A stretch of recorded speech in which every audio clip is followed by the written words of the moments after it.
그런 의미에서 우리 옆에 계신 분들하고 좀 한 번 더 인사했으면 좋겠는데요. 주님께서 여러분을 많이 사랑해 주실 겁니다. 이렇게 좀 이렇게 축복해 주셨으면 좋겠습니다. 네. 주님께서 여러분 한 사람 한 사람을 많이 사랑해 주시고 또 필요한 것들을 채워 주시는 은혜가 임하게 되기를 주님의 이름으로 축원합니다. 내가 영광을 얻으리라라는 제목으로 이렇게 말씀 이렇게 나누겠습니다. 잘 아는 말씀으로 이렇게 말씀을 좀 시작하려고 합니다. 여러분도 잘 아는 말씀이에요. 여호와는 나의 목자시니 내게 부족함이 없으리로다. 그가 나를 푸른 풀밭에 누이시며 쉴만한 물가로 인도하시는도다. 이 말씀 우리는 참 좋아합니다. 우리 삶이 푸른 초장과 쉴만한 물가로 이렇게 인도함을 받기를 원하기 때문에 그렇죠. 그런데 우리 문제는 우리의 모습이 그렇게 풍성한 삶과는 동떨어질 때가 많다라는 것이죠. 말씀은 분명히 풍성한 삶을 말하고 있는데 막상 현실이 그렇지 못하다 보니까 낙심이 되는 겁니다. 실망하게 되고요. 또 내가 뭐가 문제가 있어서 내가 뭐 죄를 지었다거나 믿음이 연약해서 그렇게 살지 못하는가, 또 그러면서 스스로를 자책하기도 하고 심지어는 이렇게 정죄하는 경우도 있는 것 같습니다. 그러나 하나님께서 저와 여러분을 인도하시는 것이 항상 푸른 초장과 쉴만한 물가는 아니라는 사실을 기억하시기를 바라요. 때로는 사방이 막혀 있는 죽음의 골짜기와 같을 때도 있습니다. 오늘 말씀에 나오는 이스라엘 백성들이 그랬어요. 우리나라는 고속도로가 잘 만들어져 있습니다. 그래서 강원도 쪽으로 가려면 어떤 고속도로를 가야 되죠? 네, 그렇죠. 영동 고속도로를 타고 가거나 또 최근에는 이 경춘 고속도로를 타면 훨씬 더 빨리 갈 수 있습니다. 부산을 가려면요, 경부 고속도로를 타면 됩니다. 저쪽 목포 쪽으로 가려면 서해안 고속도로를 타면 돼요. 가고자 하는 목적지에 따라서 고속도로를 정하면, 그래서 그 길로 가면요 쉽고 편하게 빨리 갈 수 있습니다. 이 출애굽 당시에 가나안으로 가는 길은 두 가지 길이 있었습니다. 하나는요 지중해 연안을 따라서 평지에 넓게 나 있는 길이었어요. 요즘 고속도로처럼 잘 만들어져 있어서요 주로 군대가 움직이는 길로 사용되었습니다. 그 길 중간중간에 요새들이 이렇게 자리 잡고 있었고 전쟁이 많이 일어났었습니다. 가나안으로 가는 가장 좋고 빠른 길이었지만 하나님은 이스라엘에게 그 길로 가지 말라고 말씀하셨습니다. 또 다른 한 길은요 광야를 가로질러서 요단 동쪽을 거쳐서 북쪽으로 향하는 길입니다. 여기는 원래 길이 아니었어요. 길이 없었는데 이 군대가 다니는 거기에 자꾸 전쟁이 일어나다 보니까 군대를 피해서 상인들이 비교적 안전한 루트를 찾아서 돌아다닌 거예요. 그게 반복하다 보니까 길이 된 겁니다. 그래서 지중해 연안을 따라가는 군사도로보다 훨씬 멀리 돌아가야 했지만 전쟁을 피할 수 있다는 이유로 주된 무역로로 이렇게 사용이 되었습니다. 지금 이스라엘 백성들은 애굽에서 나와서 넓고 빠른 길, 블레셋 지역을 통과하는 군사도로로 가지 않습니다. 그렇다고 광야를 가로질러 가는 무역도로로 가는 것도 아니에요. 애굽에서 가나안으로 가는 그 두 개의 주요 도로가 아닌 아주 먼 길로 돌아가고 있습니다. 광야 남쪽 시내산을 향해 가고 있어요.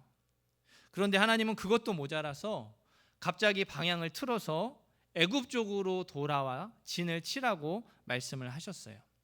이렇게 어리둥절한 채로 백성들이 진을 쳤는데 그곳은 양쪽에 산이 있었고 앞에는 홍해가 있어서 그 자기들이 왔던 이쪽 뒤쪽 방향 입구를 틀어 막으면 도저히 도망칠 수 없는 그런 장소였습니다. 이 소식을 바로가 들었어요. 바로가 이 소식을 듣자마자 이스라엘이 떠나기까지 어떤 재앙이 애굽을 덮쳤는지 이렇게 까맣게 잊어버렸습니다. 장자를 잃은 슬픔이나 여호와 하나님의 큰 능력이 하나도 생각나지 않았어요. 그저 노예로 부려먹던 이스라엘이 떠났다는, 그래서 그게 아쉽고 후회가 된다는 생각만 마음에 가득 찼습니다. 하나님께서 말씀하신 대로 완악해진 바로가 애굽의 최정예 군대를 이끌고서 이스라엘을 뒤쫓기 시작합니다. 며칠이 지났습니다. 하나님의 큰 능력을 경험하고 당당하게 애굽을 떠났던 이스라엘 백성들이 애굽 군대, 뒤쫓아온 애굽 군대를 보았습니다.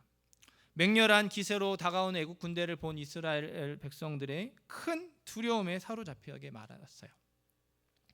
혹시나 바로의 마음이 바뀌어서 쫓아오면 어쩌나 하는 염려가 실제로 일어나게 됐다라는 말이에요. 그래서 그들이 불평하고 원망했습니다. 하나님을 원망하고 모세를 원망했어요. 우리를 여기서 죽이려고 애굽에서 이끌어내었습니까? 그러게 좋은 우리를 그냥 내버려 두라고 하지 않았습니까? 우리가 노예로 애굽 사람을 섬기며 살겠다고 말하지 않았습니까? 거 보십시오.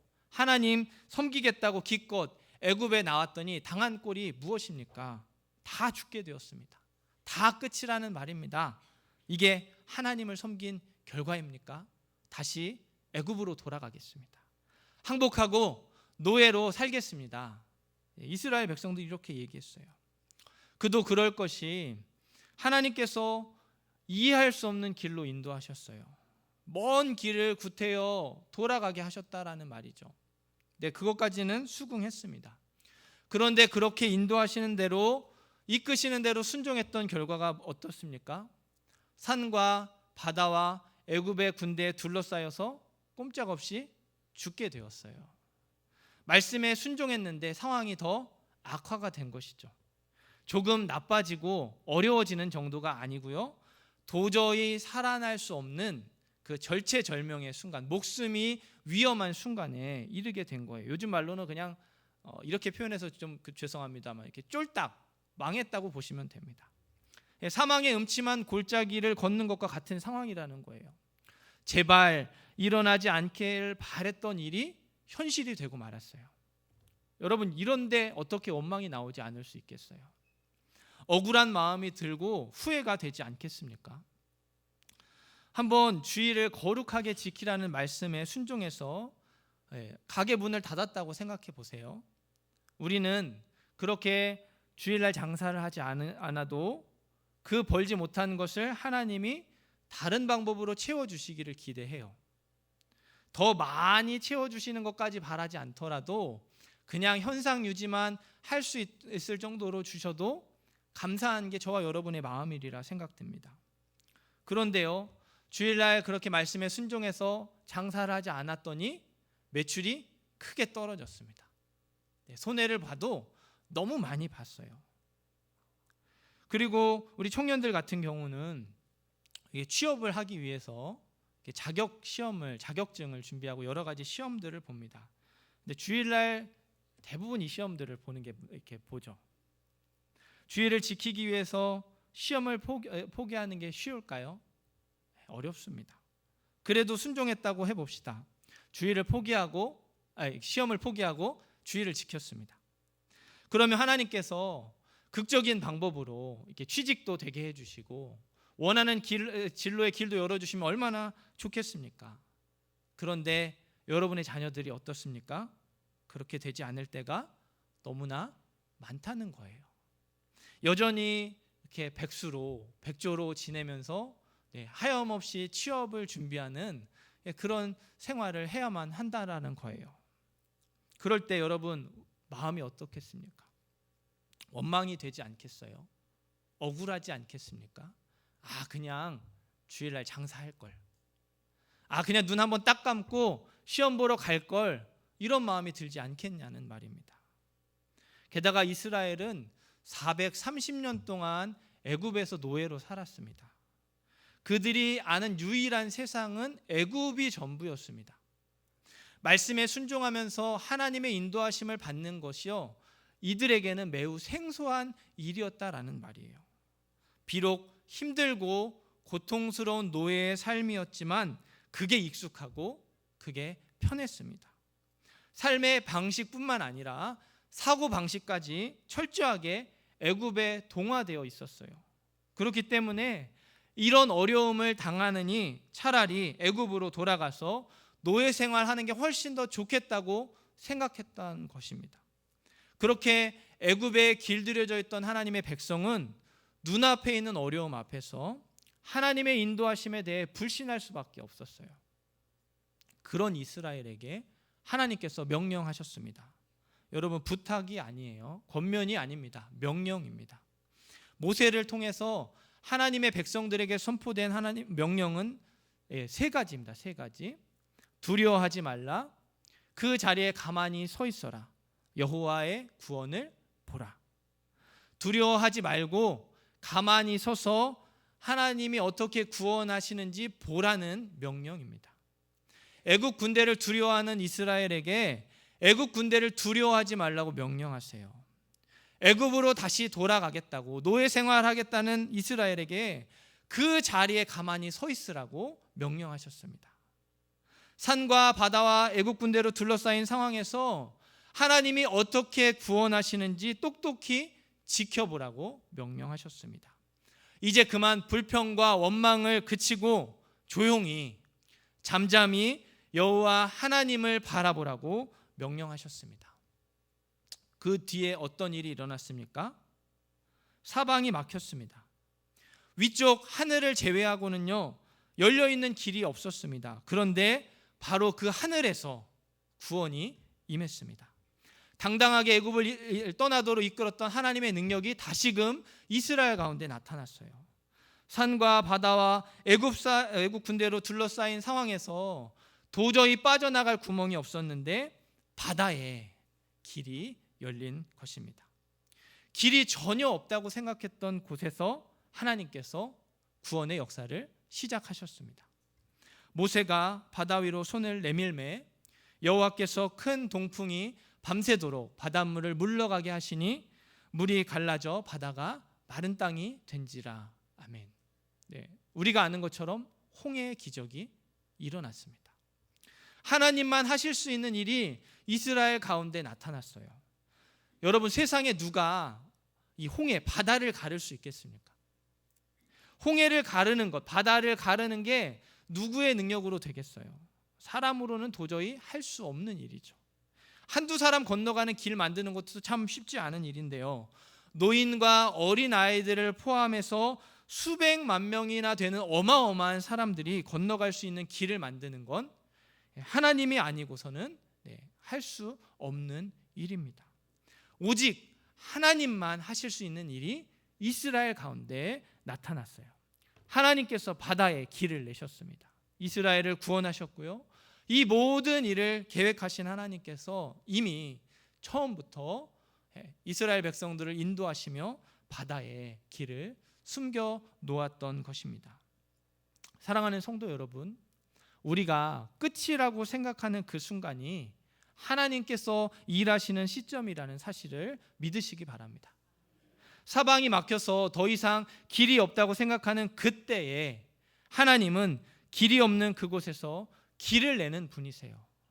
하나님은 우리가 할 수 있는 방법이 아니고 오직 하나님만 하실 수 있는 방법으로 우리 가운데 구원의 손길을 나타내 주십니다. 우리의 위기가 하나님의 능력을 볼 수 있는 기회라는 사실을 기억하는 저와 여러분이 되기를 소원합니다. 꼭 기억하시기를 바라요. 우리의 상황이 어려우면 어려울수록 하나님의 능력은 더 크게 나타날 것입니다. 우리 각 사람의 그 각자의 한계에 부딪혀서 무력함을 느끼고 좌절감을 느끼면 느낄수록 하나님의 능력은 더욱 더 크게 우리 가운데 임하게 될 것입니다. 그게 하나님의 구원이에요. 하나님이 우리에게 살 길을 내어주시는 방법이고 우리를 인도하시는 방법입니다. 그렇기 때문에 저와 여러분이 함께 믿음으로 고백했으면 좋겠습니다. 아멘으로 고백했으면 좋겠어요. 여호와 하나님께서 큰 능력으로 이스라엘을 구원하셨습니다. 아멘.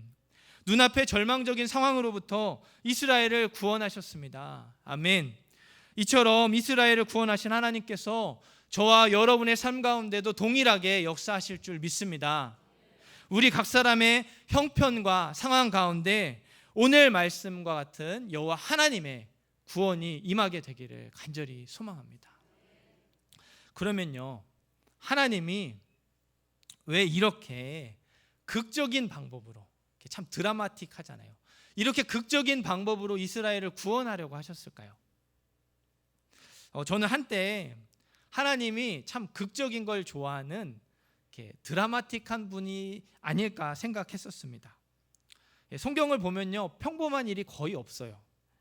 아이를 낳을 수 없는 아브라함과 사라가 100세의 나이에 아이를 낳죠. 아무것도 없는 그 광야에서 수백만 명이 먹을 수 있는 엄청난 양의 음식이 만나가 매일같이 40년 동안 내립니다. 반석에서 물이 터져 나오고요, 소리 질렀다고 성이 무너져요.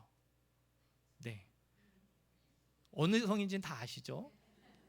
해가 멈췄는데요, 잠깐이 아니고요, 하루가 다 지나도록 시간이 가지 않는 이런 일들이 일어나요. 죽은 사람도 살아납니다. 제가 대표적으로 몇 가지 예만 들었지만 우리가 상식적인 선에서 받아들이기 어려운 그런 초자연적인 일들이 너무나도 빈번하게 성경에서 많이 일어납니다. 우리가 기적이라고 말하는 것들이 성경에서는 어떻게 보면 평범한 일상처럼 이렇게 기록이 되어 있어요. 하나님은 왜 이런 방법으로 이스라엘을 구원하시고 저와 여러분의 삶을 인도해 가실까요? 제가 이렇게 고민하면서 본문에서 그 말씀 답을 찾아보려고 애썼습니다. 4절 말씀을 우리가 같이 한번 읽어봤으면 좋겠습니다. 우리 4절 말씀을 같이 읽습니다. 내가 바로의 마음을 완악하게 한즉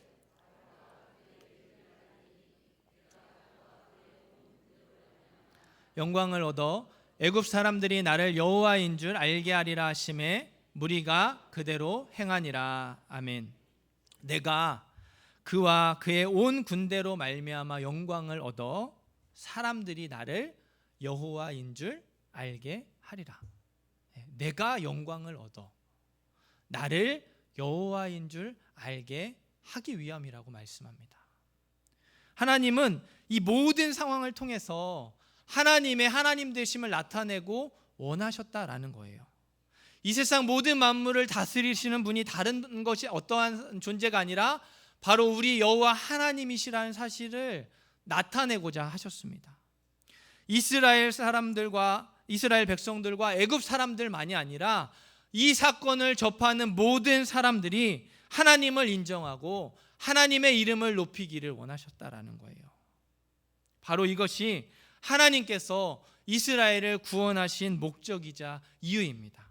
하나님의 하나님 되심을 나타내기 위해서, 하나님께서 영광 받으시기 위해서. 그래서 말씀하셨습니다. 내가 영광을 얻으리라. 선한 목자가 되시는 주님께서 우리 인생을 의의 길로 인도하시는 이유 또한 마찬가지죠. 그가 자기 이름을 위하여 의의 길로 인도하시는 도다. 누구를 위해 인도하신다고 말씀합니까? 여호와 하나님의 이름, 자기 이름, 그 영광스러운 이름을 위해 인도하신다고 말씀하세요. 우리가 잘 되기 위해서가 아니죠.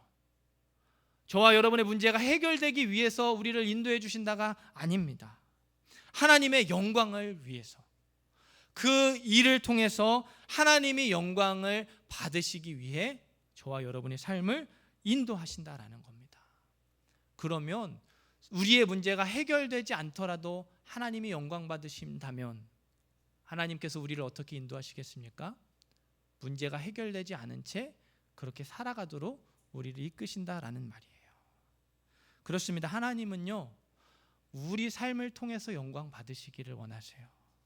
우리의 삶을 인도하시는 하나님께서는 우리 삶의 그 자리마다 하나님의 이름이 분명하게 나타나고 하나님이 하나님으로 인정되기를 원하십니다. 그래요. 하나님께서 영광 받으시는 것이 꼭 이렇게 힘들고 어렵고 또 그냥 그런 극적인 방법으로만 되는 것, 가능한 건 아니죠. 우리가 생각하는 좋은 길, 고속도로와 같이 쉽고 편하게 빨리 갈 수 있는 방법도 있습니다. 사업이 잘 되고 자녀가 잘 되고 병이 낫고 일이 척척 풀리는 형통함으로도 하나님은 영광 받으실 수 있습니다. 그러나 그것은 하나님의 영광을 위한 길이 아닐 수도 있어요. 오히려 하나님의 영광을 위해서 가는 길은 우리가 쉽게 가는 길이 아니라, 편하게 갈 수 있는 길이 아니라 어렵고 힘들게 가는 길일 때가 많기 때문에 그렇습니다. 그러므로 우리는 어떤 길로 가느냐가 중요하지 않습니다. 그 길이 하나님께서 인도하시는 길이냐가 중요할 뿐입니다. 그 길에 하나님께서 함께 하시느냐가 제일 중요하다라는 말이에요. 저와 여러분이 매일 확인하고 점검해야 될 게 바로 이겁니다. 내가 걷고 있는 이 길에 하나님이 함께 하시는가? 내가 가고자 하는 그 길을 하나님께서 인도하고 계신가? 여러분, 아무리 앞날이 보장된 탄탄대로를 달리고 있다 할지라도 하나님께서 함께 하시지 않으면요, 그 길은 파멸로 치닫게 됩니다. 죽음의 길이 된다라는 거예요.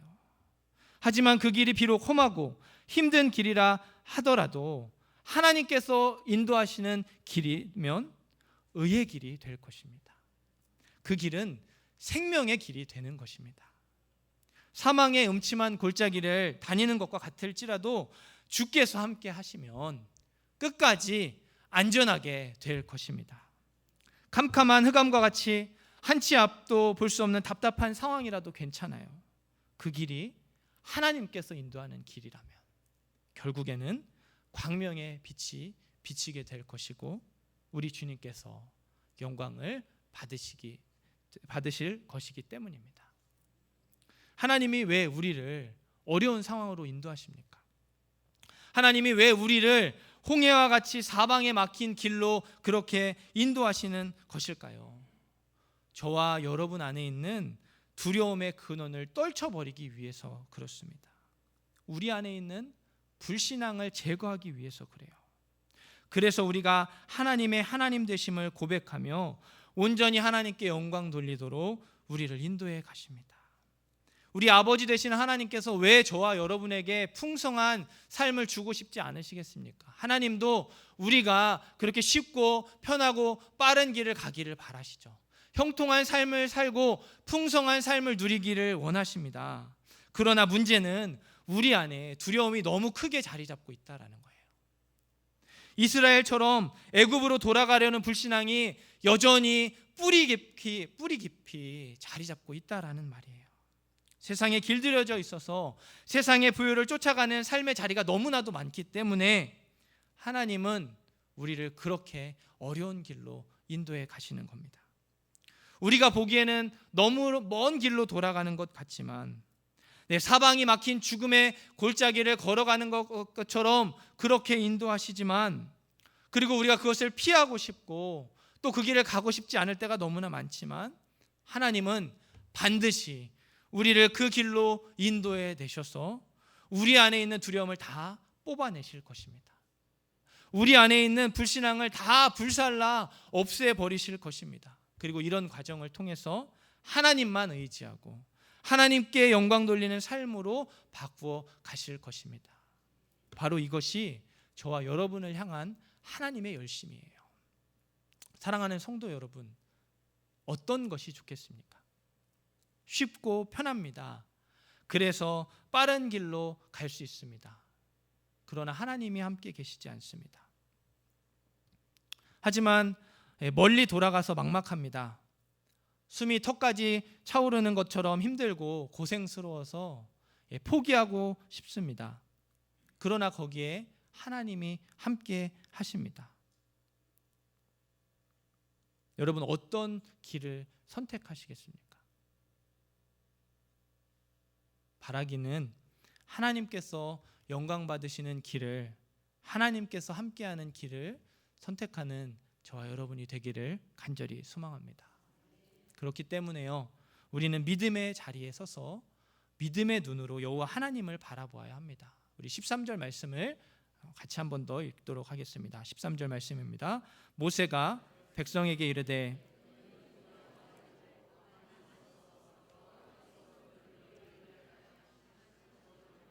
너희가 오늘 본 애굽 사람을 영원히 다시 보지 아니하리라. 아멘. 이스라엘은 산과 바다와 애굽 군대에 둘러싸인 사면 초가의 상황에서 두려움에 휩싸였습니다. 그런데 하나님께서 뭐라고 명령하시냐면 두려워하지 말라고, 상황을 보고 두려워하지 말고 그 자리에 서서 믿음의 눈으로 나를 바라보라고, 믿음의 눈으로 하나님을 바라보라고 명령하십니다. 왜냐하면 불평과 불만과 원망의 목소리를 참고 그 믿음의 자리를 지키는 것이 승리하는 길이기 때문에 그렇습니다. 여러분, 우리가 어떻게 하나님께 영광을 돌릴 수 있겠습니까? 우리가 그 무엇으로 존귀한 하나님의 이름을 높일 수 있겠냐는 말이에요. 우리가 부자가 되는 것으로, 우리가 복을 받는 것으로 하나님께 영광을 돌릴 수 있을까요? 우리가 아무리 좋은 것으로 드리고 아무리 최고의 존귀한 것으로 드려도요, 그것이 하나님의 이름을 높일 수 없는 무가치한 것들입니다. 그 어려운 상황 속에서 불평하고 싶은 마음, 원망하고 싶은 마음, 그리고 다시 애굽으로, 세상으로 돌아가고 싶은 마음을 꾹 참아내며 그 자리를 지키는 것이 다른 어떤 좋은 것을 하나님께 드리는 것이 아니라 그냥 그럼에도 불구하고 믿음의 자리를 지키는 것이 하나님께 영광이 된다는 사실을 기억하시기 바랍니다. 그렇기 때문에 우리가 하나님 앞에 겸손히 엎드려야 합니다. 우리 안에 치밀어 오르는 그 불평과 원망을 참아낼 수 있는 것은 기도밖에 없습니다. 우리 삶에 이해되지 않는 부분들을 다 수긍하고 받아들일 수 있는 것은 기도하는 자리에서만 가능하다라는 거예요. 하나님 앞에서 모든 것을 쏟아낼 때 비로소 믿음의 눈이 열리게 될 줄 믿습니다. 기도의 자리에서 답답한 마음을 내어놓고 힘든 것, 무거운 것, 지친 것들을 내려놓을 때 그제서야 하나님께서 우리에게 믿음의 눈을 허락해 주실 줄 믿습니다. 하나님의 구원을 볼 수 있는 믿음의 눈을 저와 여러분에게 허락해 주실 줄 믿습니다. 그리고 그 믿음의 눈을 가지게 될 때 그제서야 우리가 하나님의 인도하심을 끝까지 붙들 수 있게 됩니다. 그 믿음의 눈이 열리면 하나님의 인도하심을 신뢰할 수 있게 됩니다. 그래서 그 길이 사망의 음침한 골짜기와 같을지라도 해를 두려워하지 않게 되는 것입니다.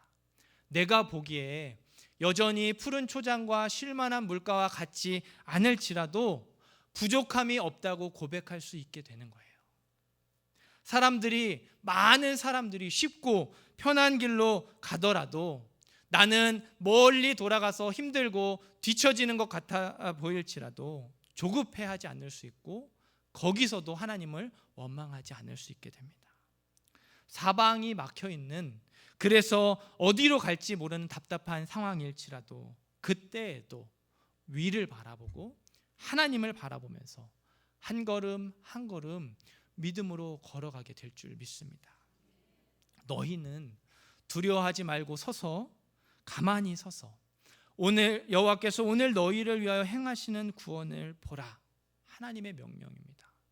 여러분, 출애굽기 14장 말씀을 보면요, 보라라는 명령이 이 단어가 반복해서 나옵니다. 이스라엘이 애굽 군대를 보고 두려워하고 하나님은 가만히 서서 하나님의 구원을 보라고 명령하십니다. 그리고 이 마지막에 이스라엘 사람들이 그 자기의 두려움의 근원이 되었던 애굽 군대가 죽은 것을 보게 되었다고 말씀하고 있습니다. 여러분, 우리가 상황이 아니라 그 자리에서 믿음의 눈으로 하나님을 보게 될 때 그 구원의 역사를 경험하게 될 줄 믿습니다. 보게 될 줄 믿습니다. 그 길이 세상이 말하는 부요가 아니라 하더라도, 세상이 말하는 성공이 아니고 세상이 말하는 빠름이 아니라 할지라도 결국엔 하나님께서 영광 받으신다는 사실을 기억하며 또 그 길이 훨씬 더 좋은 길임을 고백하는 저와 여러분이 되기를 주님의 이름으로 축원합니다. 그래서 그렇게 하나님께 영광을 돌리는 저와 여러분의 삶이 되기를 주님의 이름으로 축원합니다.